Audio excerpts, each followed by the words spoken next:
Hi viewers, இன்னைக்கு மே 27 Mahanadi serial என்னாச்சுன்னு சொல்லி பார்க்கலாம்க்கு முன்னாடி சேனல் சப்ஸ்கிரைப் பண்ணாமங்க மறக்காம சப்ஸ்கிரைப் பண்ணுங்க. இன்னைக்கு என்ன அப்படின்னு சொல்லி பாத்தீங்கன்னா, இங்க வந்து கங்காக்காக வந்து சாந்தி வந்து ஏதாச்சும் சொல்லிட்டு புலம்பிக்கிட்டே இருக்கிறாங்க. அப்ப பாட்டி வந்து ஒண்ணும் ஆகாதுடி சும்மா ரெடின்னு சொல்லிட்டு திட்டிகிட்டே இருக்கிறாங்க. அப்ப மத்த கரெக்டா நிவினும் யமுனாவும் வந்துடுறாங்க. வந்தோடனே இன்னும் அவங்க வரலையா அப்படின்னோடனே என்னப்பா ஆச்சு, போனே எடுக்க மாட்டேங்கிறாங்கன்னு. இல்ல ஒன்னும் பிரச்சனை இல்லைன்னு டாக்டர் சொன்னாங்கன்னு தான் சொன்னாங்க அண்ணே அப்படின்னு. அதுக்குள்ள சாரதா இவங்க எல்லாம் வந்துடுறாங்க. வந்தோடனே இப்ப கங்கா வந்து என்ன சொல்றாங்கன்னா, இல்ல வழியா ஒன்னும் பிரச்சனை இல்லைன்னு தான் சொன்னாங்க, இந்த மாதிரி வரலான்னு தான் சொன்னாங்கன்னே இப்ப சாந்தி அவங்க பாட்டுக்கு திட்ட ஆரம்பிச்சிடறாங்க. நான் தான் முதல்ல சொல்றேன்ல, இவளை இங்கேயே வச்சுட்டு இருப்பீங்க, ஒழுங்கா எல்லாரும் ஊருக்கு கிளம்புங்க அப்படிங்கிற மாதிரி திட்டிட்டு இருக்கிறாங்க. அது எதுவும் டிப்ரெஷனா அப்படிங்கிற மாதிரி எல்லாம் சொல்லிட்டு இருக்கிறாங்க. அப்போனே சாரதா வந்து இல்ல இவங்க ரெண்டு பேரும் இங்க இருக்கட்டும், காவேரியையும் நர்மதாவையும் கூட்டிட்டு நான் வந்து ஊருக்கு போறேன் அப்படிங்கிற மாதிரி சாரதா சொல்றாங்க. நாங்க கிளம்பிட்டோம்னா இவங்களுக்கு பிரச்சனை இல்லைல்ல அப்படின்னு இவங்க எல்லாரும் இங்க இப்படி போயிட்டு பேசிட்டு இருக்கிறாங்க. இங்க என்ன ஆகுதுன்னா, தாத்தாவும் காவேரியும் போய் விஜயோட சித்தியை போய் கூப்பிட போயிருக்கிறாங்க. அவங்க போய் கூப்பிடுறாங்க. அவங்க அப்படியே அமைதியாவே நிக்கிறாங்க. என்னம்மா நாங்க வரும்போது கூட நீங்க அந்த நியூஸ் தானே பாத்துட்டு இருந்தீங்கன்னு சொல்லி காவேரி வந்து கேக்குறாங்க. இப்படி விஜய் உள்ள புடிச்சு வச்சிருக்காங்களே, நீங்க வந்து எதனாச்சும் சொல்லலாம்ல அப்படின்னு கேட்கும்போது இப்போ தாத்தாவும் கேக்குறாரு, ஏமா நீ இப்படியே நின்று யோசிச்சுட்டே இருக்கிற, வா போலாம் அப்படின்னு.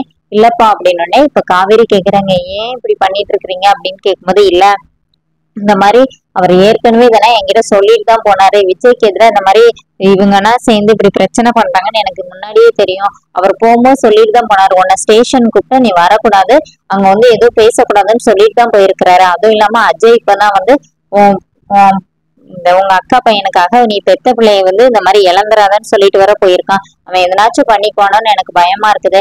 அதுவும் இல்லாம அவர் வேற இந்த மாதிரி அவங்க மாமனார் வந்து ராகினி கூட உன் பிள்ளைய வாளோட மடர் பாத்துக்கோன்னு மிரட்டிட்டு போயிருக்கிறாருன்னொன்னே இப்ப காவேரி என்ன கேக்குறாங்கன்னா, அஜய் நீங்க எதனாச்சும் செஞ்சு அந்த மாதிரி பண்ணிக்குவான்னு நீங்க நினைக்கிறீங்களா, அவன் அப்படி பண்றவனா அப்படின்னு கேட்டோடனே, அவன் பண்றானோ இல்லையா, ஆனா நான் பெத்த பிள்ளைல அதனால நான் வரமாட்டேன் அப்படின்னோடனே இப்ப காவேரி என்ன சொல்றாங்கன்னா, அவங்களுக்கு மனசாட்சின்னு ஒண்ணு இருந்தா அவங்களா வரட்டும் தாத்தா, வாங்க நம்ம போலான்னு சொல்லிட்டு காவேரி வந்து தாத்தாவை கூட்டிட்டு அங்கிருந்து கிளம்பி வந்துடுறாங்க. வந்துட்டு இருக்கும் போதே லாயர் கால் பண்றாரு. கால் பண்ணி இந்த மாதிரி அவங்க வந்து எஃப்ஐஆர் போடுறதுக்கு ரொம்ப ஃபோர்ஸ் பண்றாங்க.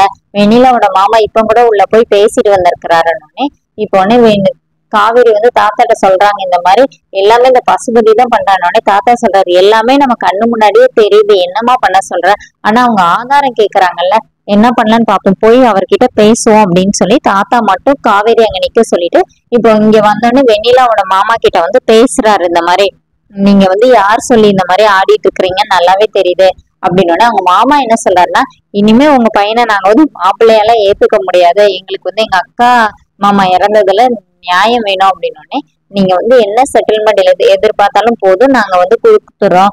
ஆனா விஜய்க்கு வந்து எப்படின்னாச்சும் ப்ரூவ் பண்ணி நாங்க உள்ள இருந்து வெளியில எடுத்துருவோம். அவன் வெளியில மட்டும் வந்துட்டா அப்புறம் உங்களை எல்லாம் சும்மா விட மாட்டான், உங்களுக்கே தெரியும்ல, அதனால நீங்களா ஒதுங்கிருங்க அப்படிங்கிற மாதிரி தாத்தா பேசிட்டு இருக்கும்போது அவங்க மாமா இங்க பின்னாடி இருந்து பசுபதி ஆக்ஷன் கட்டிட்டே இருக்கிறாரு, வேணா ஆமா அப்படிங்கிற மாதிரி. இப்போ உடனே அவங்க மாமா அதை பார்த்து பதில் சொல்லிட்டே இருக்கிறாரு, என்ன பின்னாடி இருந்து சிக்னல் வர மாட்டேங்குதா அப்படின்னு தாத்தா கேட்டுட்டு இருக்கிறாரு. இப்ப காவேரி வந்து வெண்ணிலா கிட்ட நான் உங்ககிட்ட பேசணும் அப்படின்னு சொல்லி வந்து காவேரி கூப்பிடுறாங்க. இப்ப வெண்ணிலா நீ என்ன பேசணும்னு இப்ப காவேரி என்ன சொல்றாங்கன்னா, விஜயோட சந்தோஷம் தான் என்னோட சந்தோஷம் உனக்கு நல்லாவே தெரியும், அவர் உனக்கு கல்யாணம் பண்ணிக்கிட்டாலும் பரவாயில்லன்னு சொல்லி நான் உன்னை விட்டுட்டு ஒதுங்கி போனேன், அதுவும் உனக்கே தெரியும். அதனால நீ என்னை நம்பி தைரியமா வரலாம், நானே உன்னை விஜய் கூட சேர்த்து வைக்கிறேன், அவர் உனக்கு கல்யாணம் பண்ணிக்கணும் அவ்வளவுதானே அப்படின்னு.